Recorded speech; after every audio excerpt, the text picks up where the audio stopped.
Good morning. It's good to be leading worship or sharing leading worship with you this morning.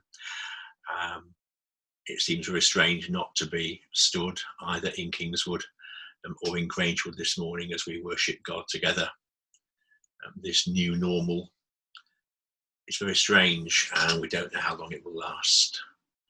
But it's really good that we can come together to worship God wherever we are.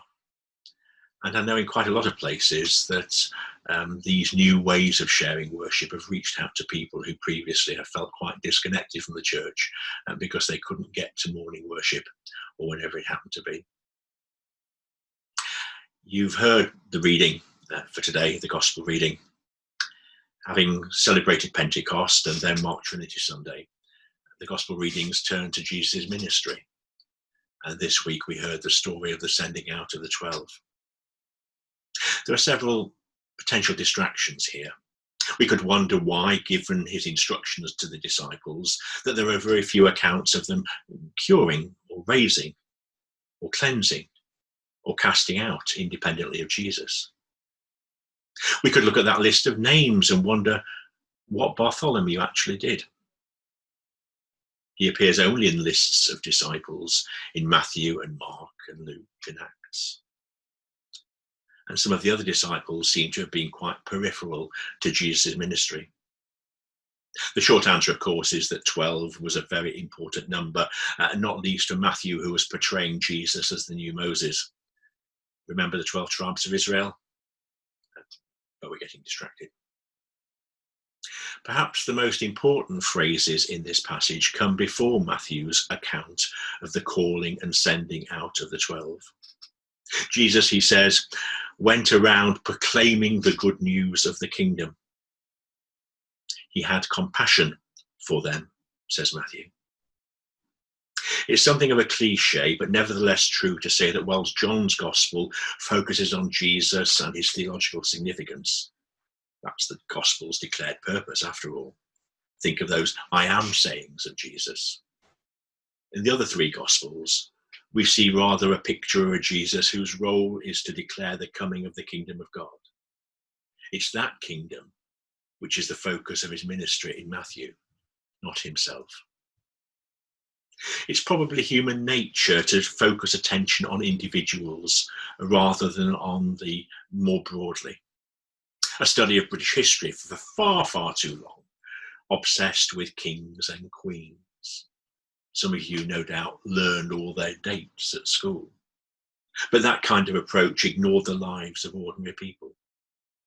Military history was far too often the stories of generals and their brilliant plans, ignoring the lives of ordinary soldiers.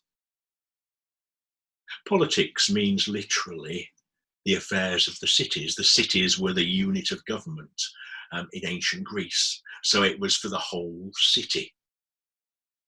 And yet there's always the temptation for it to become focused on a few individuals. Politics that is obsessed with personalities rather than with policies for the good of all people. Whether it's DC or in DC, the contemporary evidence for that is all too clear. Jesus refused to conspire with those who would identify him as the long-expected Messiah. Instead, Jesus proclaimed a new kingdom, a kingdom which he would later tell Pilate is not of this world. There's a challenge there for all Christian leaders, the temptation to draw attention to themselves. Many of the great preachers of earlier generations knew that while their fame might lead to more people listening to them, their task was not to bring hearers to marvel at their oratory, but to help people to faith in Jesus Christ. We are called to do the same, to proclaim kingdom values, pointing to Christ and not to ourselves. Matthew then tells us that Jesus had compassion on the crowds because they were harassed and helpless.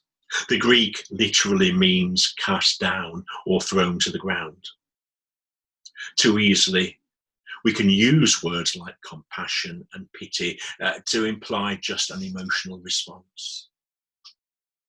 We look around at the world today, and it's easy to respond with those kind of emotions.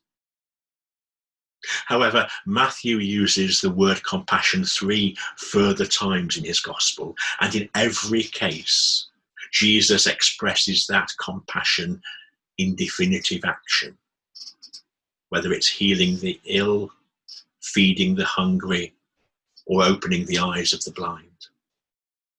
In Luke's gospel, you remember, the father of the prodigal son also had compassion, and he again expressed that in definitive action. That's the second challenge of today's passage.